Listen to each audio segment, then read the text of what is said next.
What is going on, everybody? And welcome back to another episode of Watching Every Best Picture Winner, where I go back through and I watch every single movie that has received an Academy Award for Best Picture throughout the history of the Oscars. And I've been having a ton of fun with this series so far because I spin a random wheel, and I'm going to put it up on screen right now so that you can know. Obviously, you've read the title of the video, that today we're going to be discussing The Shape of Water. And it's been really cool for me to just kind of spin a wheel and for fate to decide what I'm going to check out. And I've watched movies that I'd never seen before. And today, I'm going to be watching a movie that I have seen a ton of times, which correlates with another segment on my channel called Nate's Favorites. This is one of my favorite movies of all time. This is a movie that every time I have revisited it, I have grown to appreciate it and love it more. I think that it is so unique and beautiful, and I love that it won Best Picture at the Academy Awards because I think it speaks volumes to so many interesting issues. And I think Guillermo del Toro is just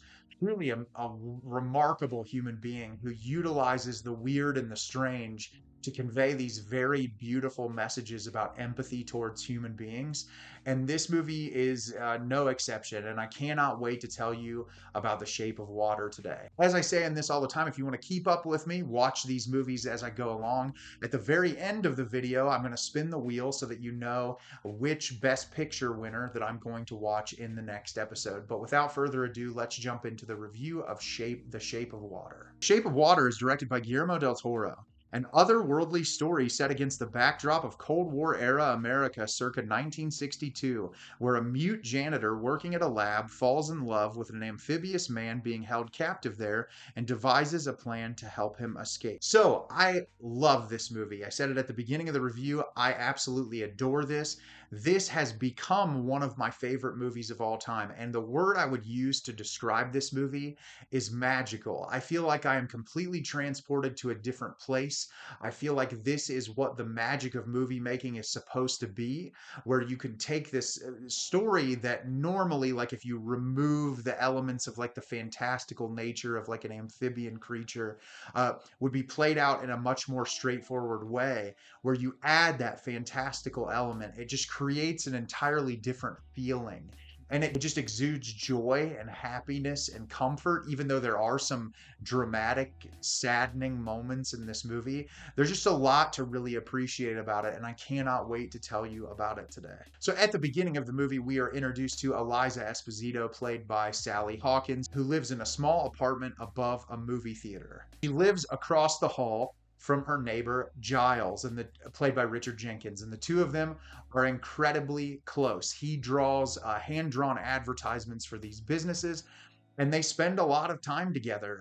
He talks to her and she listens, and they're both very close. They share in their love for like television. They're constantly watching like tap dancing and different things on TV, and they're very close. And what Eliza does for work is she works as a janitor at this seemingly government facility. And she works there with a coworker, Zelda, played by Octavia Spencer, who the two of them have become very close over time. They work together. Zelda has a lot of conversation with Eliza. They're very, very close. And the government facility is led up by Richard Strickland, played by Michael Shannon. And we learn early on in the movie that in this government facility, they have captured this creature, which is an amphibian-like creature that has scales all over it. Think creature of the Black Lagoon. And there's a lot of like hush hush talk going around. It eventually becomes violent with Richard, bites off two of his fingers. And so there's a lot of like mystery and intrigue as to what's going on in this facility. And we're also introduced to Bob, who is one of the doctors that's working there, played by Michael Stuhlbarg, who there's a lot more to him than what appears on the surface.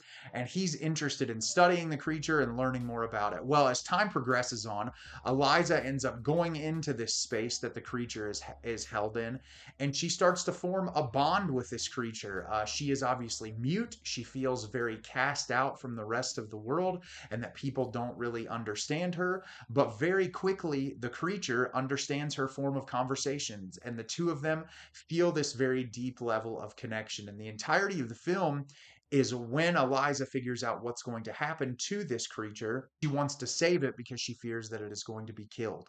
And the entirety of the movie is Eliza and her friends working to break the creature out of this facility and what happens because of that and afterwards. So, like I said, I love everything about this movie. I think it's one of the most beautiful movies ever made, and there are a multitude of reasons for that. For starters, are the performances, and I can go through every single actor and actress in this movie. They are all deserving of the praise that they get for this. I think Sally Hawkins' performance in this is amazing. Obviously, playing a mute character, you have no verbal dialogue throughout the movie. She's obviously signing throughout, but I think her expressiveness and the way that she mans the scenes while she's on screen is what makes her such an incredibly special talent. There's so much about this performance that since the first time I saw it in 2017 when it was released, I just think about her performance a lot. And I think Guillermo del Toro does a really great job kind of giving her character traits where it just immediately like humanizes her and showcases like just what an interesting person that she is. What I love, and I know it's seemingly hilarious, but like one of the very first scenes in the movie is her masturbating in the bathtub.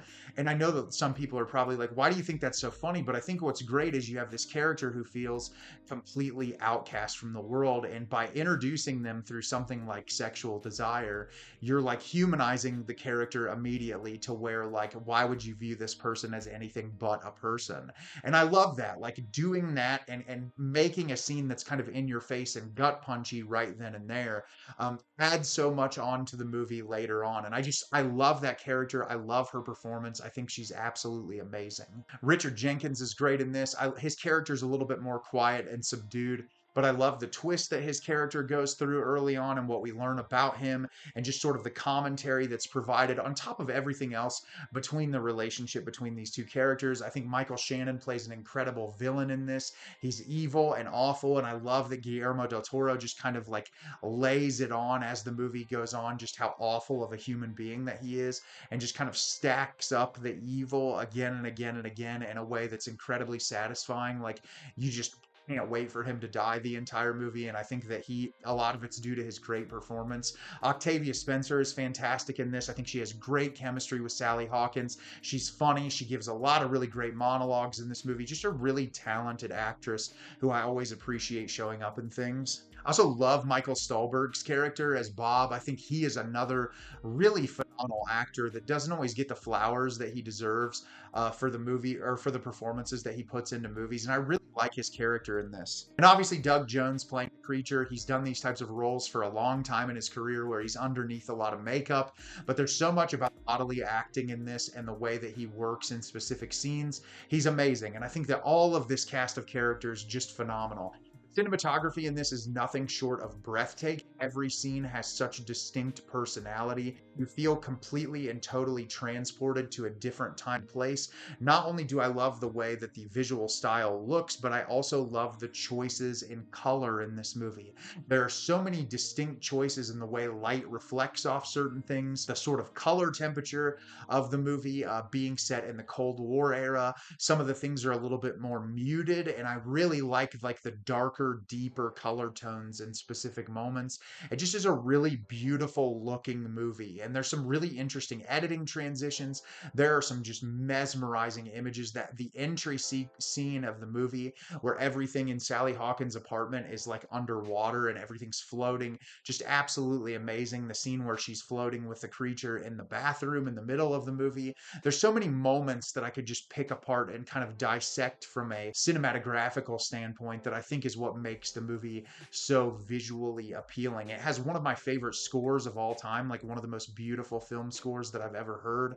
I think it really kind of transports you into this magical, fantastical world that you never want to leave. And that's something that I really love about this movie. And I think overall, the messaging of this movie is what makes it so incredibly beautiful. One of the things that I get so frustrated with human beings in general when it comes to art is the lack of the ability of looking at something through a lens that isn't completely literal. I remember when this movie was released, and I got very frustrated because I watched this. I thought it was one of the most beautiful movies that I've ever seen. And of course, the headlines everywhere are, it's the movie about the woman who has sex with a fish man. And it's the same thing that happened when Spike Jonze' Her came out. Oh, it's just a guy who has sex with his phone.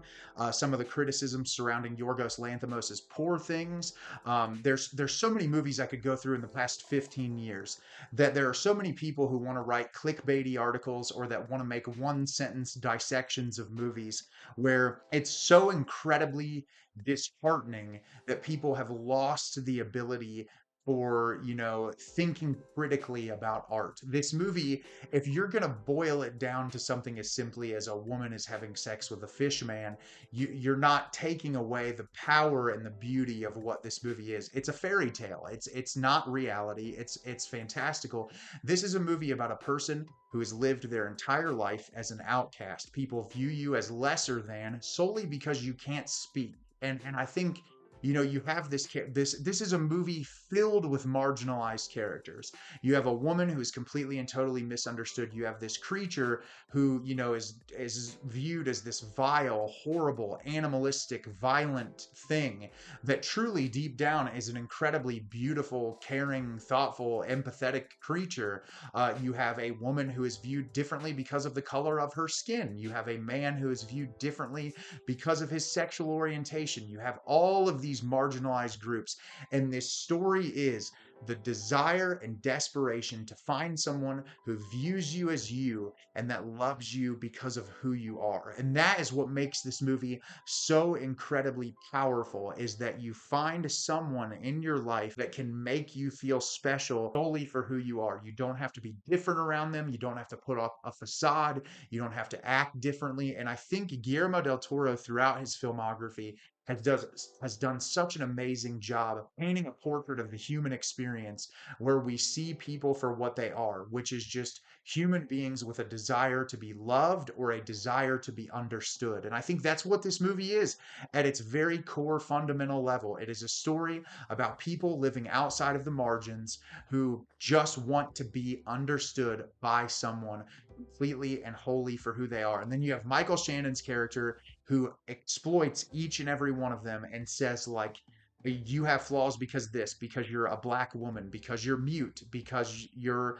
a creature, all these different things. Like, I love that the movie can kind of take these extreme ideas of like an amphibian creature, but bring it to reality with the hard-hitting themes that it's exploring when it comes to human beings and their desire for love and their desire to simply exist for who they are.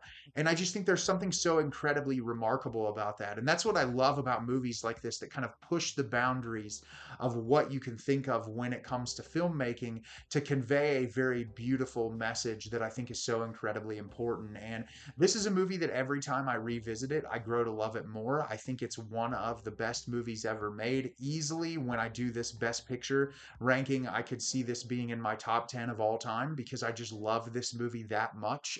It means the world to me. I think about it consistently. I was so incredibly moved by it this time around. I think I cried like 4 or 5 times while I was watching it. There's one scene in particular with Sally Hawkins that I think is one of the most beautiful scenes in a movie, period, that I think about nonstop. And I would commend you to watch this movie if you've never seen it before. It is a remarkable piece of filmmaking. So have you seen The Shape of Water? Did you love it? Did you hate it? Leave me a comment down below and let me know what you thought. I think this movie is amazing. I look forward to rewatching it anytime that I get the chance to. As always, if you can like the video and subscribe to the channel, helps me out a lot and lets me know the type of content you're looking for. I'm always putting out new material and look forward to getting more out for you in the near future, like this segment. And from this point on, I'm going to go ahead and grab my phone and I'm going to go ahead and pull up the spinning wheel that's going to decide which movie we will be watching in the next segment of Watching Every Best Picture winner. So it is up on your screen for you right now. The wheel is spinning. And like I say in this every single time, I hope that we do not get a repeat of a movie. Otherwise, I'll just spin it again. But we're going and it's slowing down. And we got A Beautiful Mind from 2001, which will be very interesting because I've seen that movie 2 or 3 times. But I think the last time I watched it, I was like 19 or 20 years old. So it'll be interesting to see what my modern take on that movie is. I remember really liking it a long time ago, but we'll see. So if you want to follow along, watch A Beautiful Mind, and I'll be back with an episode of this sometime in the near future. And thanks so much for watching, everyone, and have a great rest of your day.